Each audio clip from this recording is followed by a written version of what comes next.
TorahCafe.com.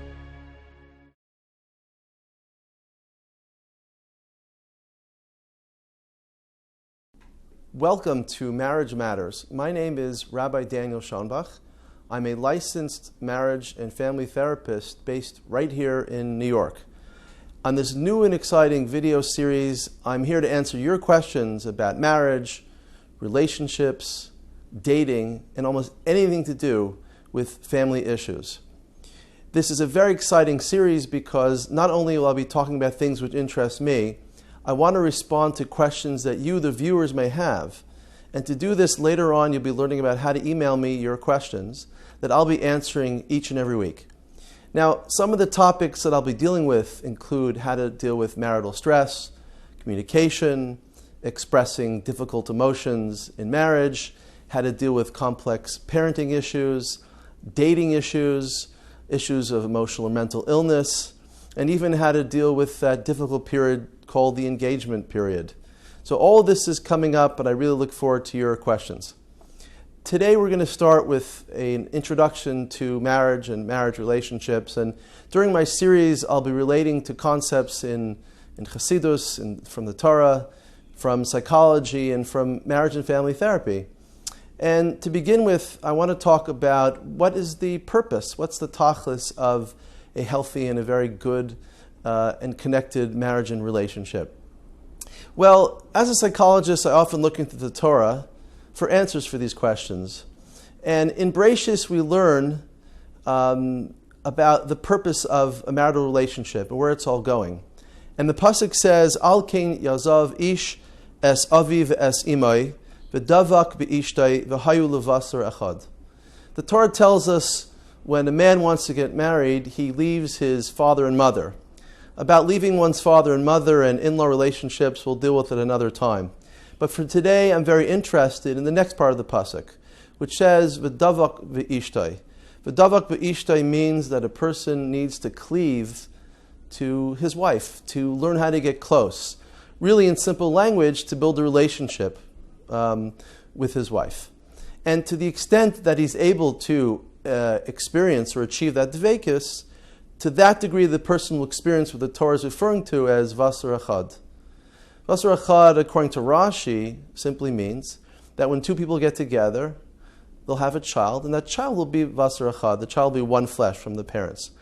But on a psychological level, Vasar Echad is referring to, I believe, oneness, or what we call in psychology the state of attachment. So the purpose of marriage is what we call attachment. Well, that might sound quite easy, but in reality, we know that some people find it very difficult to become attached. We know there's all types of marriages out there. A lot of marriages, thank God, are great, but in some marriages, people find it difficult to get close to one another. And that's where marriage and family therapy comes in. We want to understand why is it that some people find it more difficult or more easy to get attached.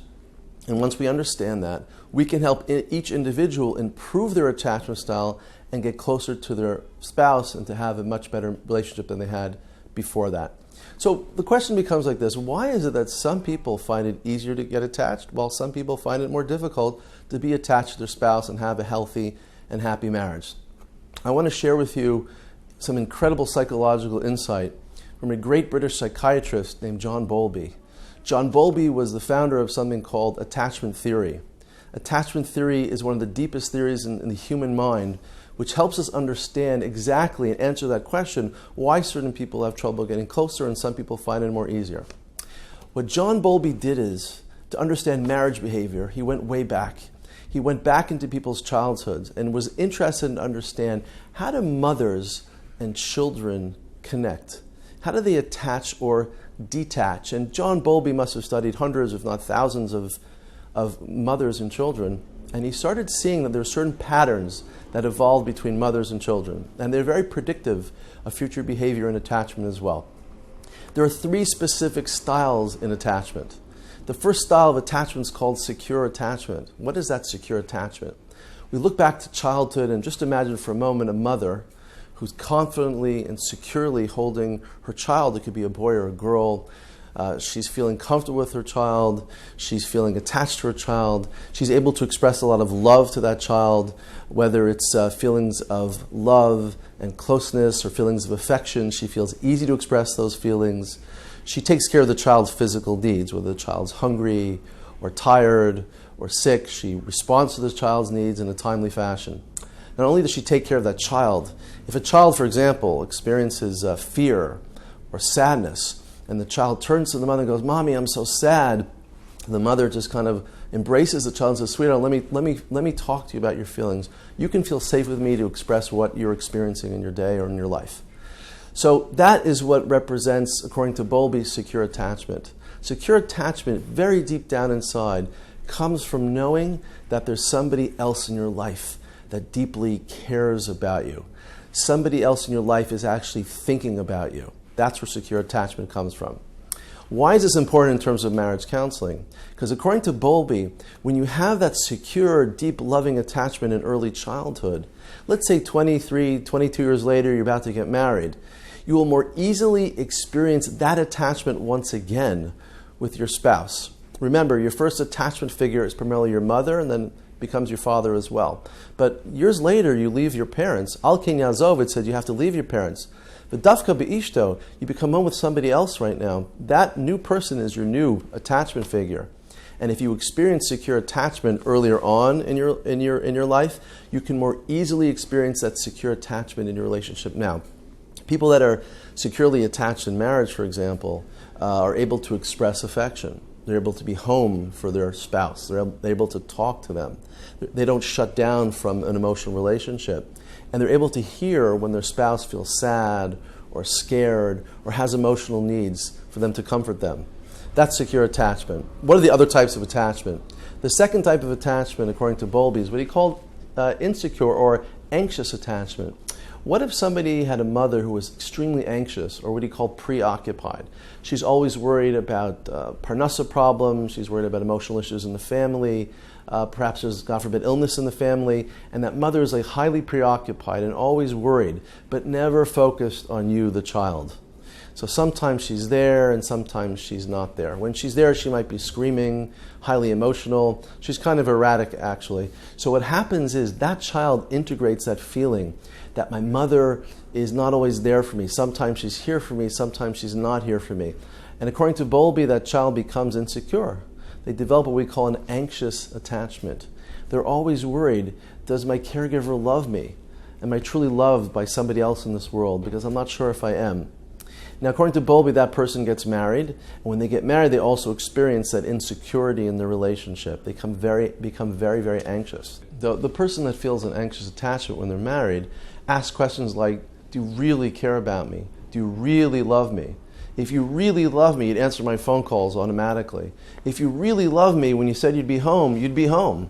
So a person who's anxiously attached often feels quite anxious in the relationship. They're never quite sure if they're actually loved. And what they tend to do in marriage is they tend to turn up the heat sometimes to demand and make sure that they're loved.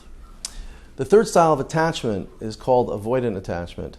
Now, Bowlby notes that when a person's avoidantly attached, it usually comes from a mother and or father who is cold, distant, and can be quite abusive.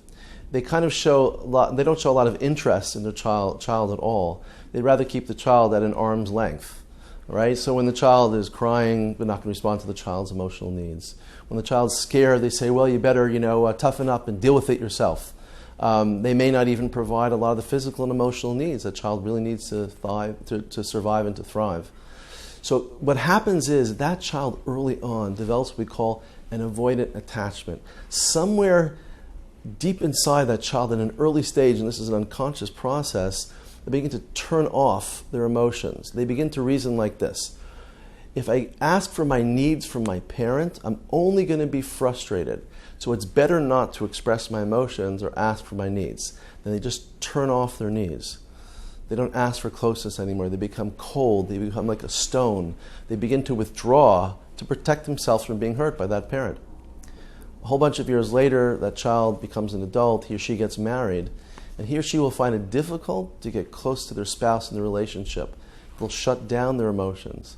They won't express their feelings. They'll have trouble saying, I love you, or I really care about you. As well, when their spouse expresses emotions, the spouse might be scared, the spouse might be tired, the spouse might be angry. Whatever the spouse is feeling, he or she cannot allow that expression of feeling in the relationship. They can't handle emotion. So the avoidantly attached person not only shuts down their own emotions, but they shut down their spouse's emotions as well. Which brings us to the topic of marriage counseling. How do you help a couple like this? Because there's a lot of people that have secure attachment, anxious attachment, and avoidant attachment as well. The statistics are like this. According to attachment studies, about 50% of the population is securely attached. About 25% has what we call this anxious attachment, and 25% has that avoidant attachment. Now, as a marriage therapist, when a couple walks into the room, I'll just give you an example of a couple. A couple walks in, and often it's the wife bringing in the husband, and the husband's kind of dragged in, and the wife starts with a whole list of complaints. And I know I'm in trouble when she brings actually a real list and she starts reading it out. The husband's sitting there kind of like with his arms crossed, and he's like shut down and feeling like he's threatened by what's happening in the room right now, and he's not sure if I'm going to attack him as well. So what I'm really seeing is a couple that has different styles of attachment. In this case, she happens to have what we call an anxious style of attachment, demanding, not sure she's loved, and he just kind of feels overwhelmed. He's more avoidant. He tends to withdraw from closeness, withdraw from emotion. What happens is a dance begins. She pursues for love, but he's overwhelmed by that. He can't handle closeness. He withdraws from love. But what happens is when he withdraws, it makes her feel more anxious. She pursues even more. She kind of turns up the heat even more. But the more she turns up the heat and demands love, the more he withdraws because he's overwhelmed. What we see is this endless pattern. If you just imagine a sideways 8, an endless loop, an infinity loop, this endless pattern of dance emerges where she pursues, he withdraws, and she pursues. Many couples tend to do that dance together, but I want to be very, very careful with this. Don't think it's always the woman who's the anxious one or the male who's a withdrawer. Quite often we see the actually opposite. We see often a woman could be withdrawn, she's not interested in closeness, she came from a difficult childhood, and he's actually looking for love, and he really longs for closeness. She keeps on, so to speak, pushing him away. So these are the three attachment styles. And why I'm mentioning it in this video is because it's important to learn about your own attachment style and begin to analyze your own relationship. Where are you in that dance, in that relationship? And it's not so simple. There's an expression that says it takes two to tango. So for example, if you do an attachment test, which I'll mention in a moment how to do, and you find yourself to be anxious, well, learn how to deal with one's own anxious in a relationship. Learning how to be more tolerant of your spouse sometimes, learning how to more softly ask for your needs from your spouse may be helpful.